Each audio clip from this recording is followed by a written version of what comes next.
Short lived climate pollutants, ये क्या होता है?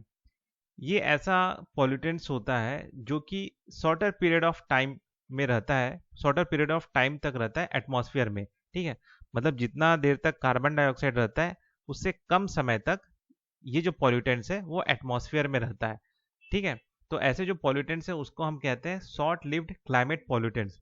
लेकिन इनका खास बात ये होता है इस शॉर्ट लिव्ड क्लाइमेट पॉल्यूटेंट्स का कि इनका जो ग्लोबल वार्मिंग पोटेंशियल होता है, मतलब जो एटमॉस्फेयर को गर्म करने का जो पोटेंशियल इनमें होता है वो बहुत ही ज़्यादा होता है। ठीक है, ये शॉर्ट लिव्ड क्लाइमेट पोटेंशियल में, शॉर्ट लिव्ड क्लाइमेट पॉल्यूटेंट्स में।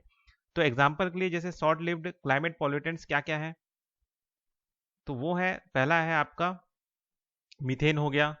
दूसरा है आपका जैसे सूट जो होता है, ठीक है, पहला हो गया आपका मीथेन। दूसरा हो गया जो सूट हो गया, सूट मतलब जो ब्लैक कार्बन होता है ना, ब्लैक कार्बन कहाँ से निकलता है, जैसे फॉसिल फ्यूल हो गया, फिर इंडस्ट्रियल प्रोडक्शन हो गया, या एग्रीकल्चर या वेस्ट बर्निंग हो गया।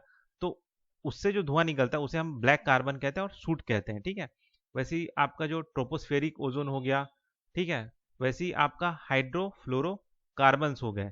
तो ये जो सारे हैं ये आपका क्या है, शॉर्ट लिव्ड क्लाइमेट पॉल्यूटेंट्स, जो कि थोड़े समय के लिए रहते हैं लेकिन इनका जो ग्लोबल वार्मिंग पोटेंशियल होता है वो बहुत ही ज़्यादा हाई होता है। ठीक, तो ये हो गया आपका शॉर्ट लिव्ड क्लाइमेट पॉल्यूटेंट्स।